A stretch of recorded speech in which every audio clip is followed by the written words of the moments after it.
하나님께서 오늘 우리에게 내가 널 사랑한다, 너는 나의 사랑이다 하시는 이 음성을 들을 수 있기를 주의 이름으로 축복합니다. 아멘. 이 요한복음 10장은 예수님께서 내가 목자고 너희가 양이다 라고 말씀하시면서 여러 가지 말씀을 하셨어요. 뭐 우리가 잘 아는 말씀 중에 뭐 1절부터 보면 뭐 이런 식으로 이야기하지요. 뭐라고 말씀하시냐면 2절에 보면 문으로 들어가는 이는 양의 목자라 뭐 이렇게 말씀하시고, 3절에서는 움직이는 그를 위하여 문을 열고 양은 그 음성을 듣는다 라고 말씀하시면서 계속 읽어보면 너희는 양이고 내가 목자다 이렇게 말씀하셨어요. 그러면서 10절에서 우리가 잘 아는 이런 말씀을 하셨어요. 10절에 보시면 도둑이 오는 것은 도둑질하고 죽이고 멸망시키려는 것뿐이요 내가 온 것은 양으로 생명을 얻게 하고 더 풍성히 얻게 하려는 것이다. 아멘. 예수님이 세상에 오신 목적을 여러 곳에서 설명해 주셨지만 여기서 아주 분명하게 이렇게 말씀합니다. 내가 너희에게 온 것은 너희로 하여금 생명을 얻게 하고 더 풍성하게. 믿으시죠? 풍성하게 하시려고 오셨다. 그런데 오늘 우리가 읽은 28절 말씀에서 예수님께서 다시 한번 이렇게 강조를 하셨어요. 내가 그들은 누굴까요? 너희들, 우리들, 그렇죠? 너희들에게 영생을 주노니 영원히 멸망치 않을 것이다. 이렇게 말씀합니다. 자, 지금 예수님께서 우리가 이 땅에 살다가 멸망할까봐 지금 아주 걱정하셨어요. 그렇죠? 예수님의 걱정이 뭐냐면 우리가 이 세상에 살다가 멸망할까봐, 이게 예수님의 걱정이었어요. 그래서 내가 너희에게 영생을 준다 라고 말씀하셨어요. 우리에게 영생이 필요하지요? 왜 필요하지요? 왜 필요하죠? 우리에게 영생이 필요한 이유를 성경은 맨 처음부터 이렇게 이야기합니다. 하나님께서 세상을 만드시고 에덴 동산에 누구를 두셨죠? 아담과 하와를 두셨어요. 근데 어느 날 아담과 이브가 무슨 짓을 했지요? 선악을 알게 하는 나무 열매를 먹었어요. 하나님이 야, 너희 절대로 먹지 말아라. 절대로 이렇게 말씀하셨어요. 그렇죠? 그런데 이거를 먹게 되자 하나님이 이제 화가 나셨어요. 그들을 심판하시면서 하셨던 말씀을 우리가 잘 기억합니다. 그런데 말씀을 잘 읽어보면 그게 심판의 말씀만이 아니에요. 염려의 말씀이기도 해요. 창세기 3장에 있는 말씀을 기억하면 뭐라고 이야기하냐면 뱀에게도 말씀하시고 이브에게도 말씀하시고 아담에게도 말씀하셨는데 창세기 3장 19절에는 아담에게 하시는 말씀이에요. 아담에게 말씀하시는데 제가 읽을게요. 내가 흙으로 돌아갈 때까지 얼굴에 땀을 흘려야 먹을 것을 먹으리니 내가 그것에서 취함을 입었으리라. 너는 흙이니 흙으로 돌아갈 것이니라. 아멘. 자, 그 선악을 알게 하는 나무를 먹기 전까지는 아담과 이브는 누구 말씀대로 살았어요? 하나님 말씀대로 하며 살았어요. 하나님 말씀이 최고로 믿고 살았어요. 말씀대로 순종하며 살았어요. 그런데 이 뱀의 꾸밈에 빠져서 선악을 알게 하는 나무를 열매를 먹는 순간부터 아담의 모든 판단의 근거가 누구 중심이 됐어요? 자기 중심이 됐어요. 그러니까 전에는 세상에 대한 모든 지식을 분명히 몰라도 안전했어요. 그런데 이제는 모든 걸 특별히 하나님께서 아담과 이브에게 몇 가지 사실들은 분명히 알게 해주실 필요가 생겼어. 그래서 하나님이 분명하게 알게 해주신 것들이 몇 개 있는데 그 중에 첫 번째가 이브에게는 너가 이제는, 전에는 안 그랬는데 이제는 너가 뭐라고 말씀하시냐면 너가 이제 수고해야만 자식을 낳을 거며, 이렇게 말씀해요. 수고해야. 너가 애를 낳을 때가 아주 아플 거야. 그렇게 말씀하셨어요. 그리고 뭐라고 말씀하셨냐면 너는 이제 남편을 원하고 남편은 널 다스릴 거야. 이브에게 이렇게 말씀하셨어요. 그러면서 아담에게는 뭐라고 말씀하셨냐면 너가 이제 흙으로 돌아갈 때까지, 너가 흙에서 와서 흙으로 갈 거야. 그런데 흙으로 돌아갈 때까지 너는 땀 흘려야 먹고 살 수 있어. 이렇게 말씀하셨어요. 근데 여기서 분명한 사실, 우리가 알아야 될 사실은 선악을 알게 하는 나무를 먹기 전에는 흙에서 와서 흙으로 돌아갈 때 아무 근심과 염려가 없었어요. 죽음이 두렵지 않았어요. 그런데 이 죄를 지은 후부터는 죽음이 두려워지기 시작했어요.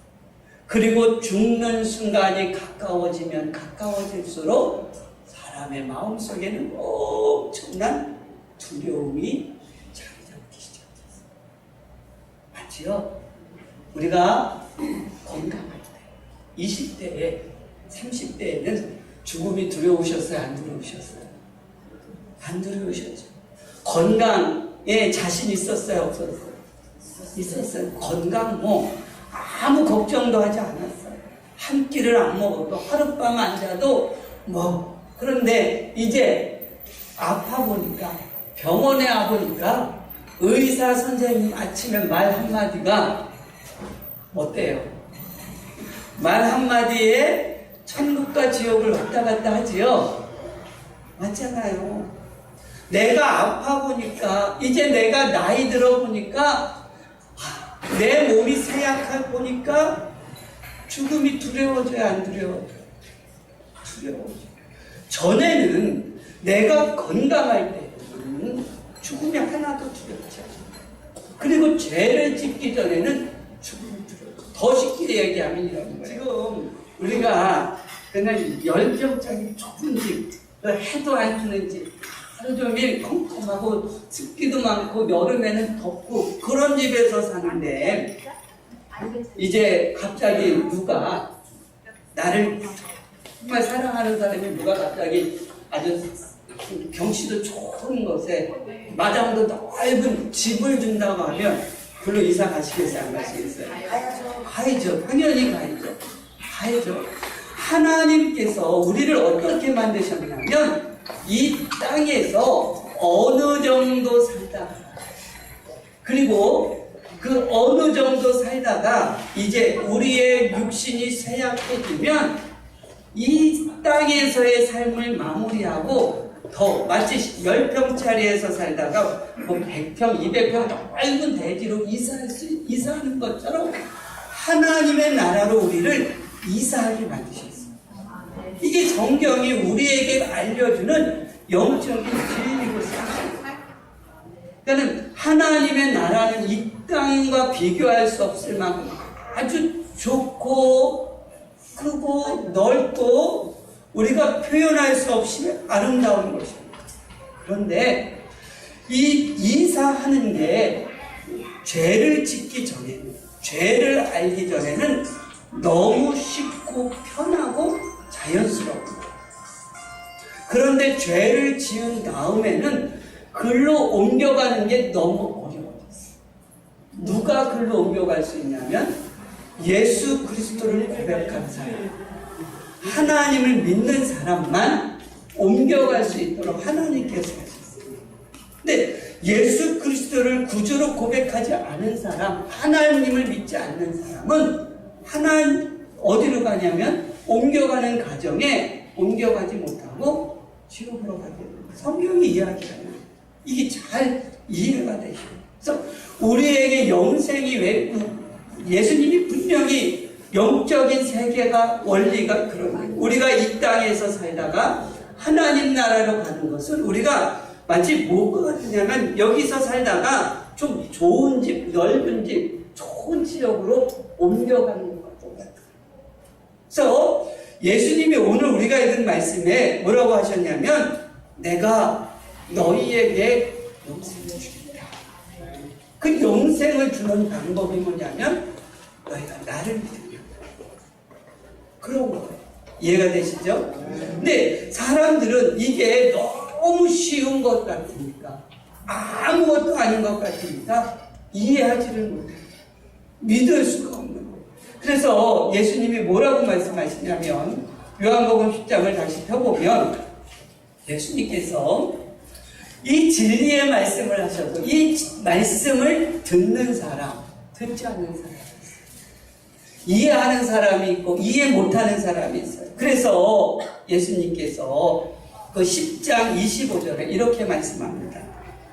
내가 너희에게 말하였으되 163페이지입니다. 신약성경. 내가 너희에게 말하였으되 믿지 아니하는도다.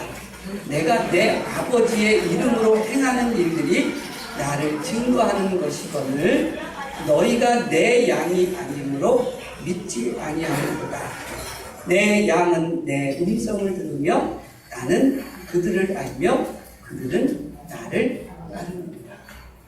하나님의 양들, 예수 그리스도의 양들, 예수님의 음성을 참으로 이해하는 사람들은 하나님께서 내가 너에게 영생을 주노라 하실 때 그게 참인 줄 알고 받는다는 거예요. 그러면 그것을 받고 믿고 따르는 사람은 오늘 예수님께서 뭐라고 말씀하시냐면 영원히 멸망하지 않을 것이요 또 그것들을 내 손에서 빼앗을 자가 없다라고 말씀합니다. 그러면서 29절에 이렇게 이야기합니다. 그들을 주신 내 아버지는 만물보다 크시네. 이 만물보다 크시면을 아주 쉽게 이해하려면 이렇게 이해하시면 돼요. 만물은 세상에 있는 거잖아요. 그렇죠? 더 쉽게 이야기하면 아담과 이브가 에덴 동산에서 만물 중에 하나인 그 선악을 알게 하는 그 나무 열매를 하나님 말씀보다 더 크게 바라봤어요. 크게 생각했어요. 그래서 그게 더 크다고 믿었기 때문에 하나님의 말씀을 따르지 않았어요. 하나님보다 더 큰 것이 있는 사람은 하나님의 말씀을 듣지도 않고 들으려고도 않고 믿으려고도 않고 따르려고도 하지 않습니다. 만물보다 더 큰 것이 오늘 하나님보다 더 큰 만물이 예배하는 것 우리 심령 모든 분들에게 없기를 주의 이름으로 축복합니다. 하나님보다 더 큰 만물, 그게 정말 산처럼 크기 때문에 큰 게 아니라 내가 생각하기에 크다고 믿기 때문에 하나님보다 더 커지는 게 이해가 되시죠? 그러니까 우리가 믿음으로 하나님 주시는 은혜, 하나님이 내게 주시는 말씀을 정말 귀하게 소중하게 여길 수 있기를 주의 이름으로 축복합니다.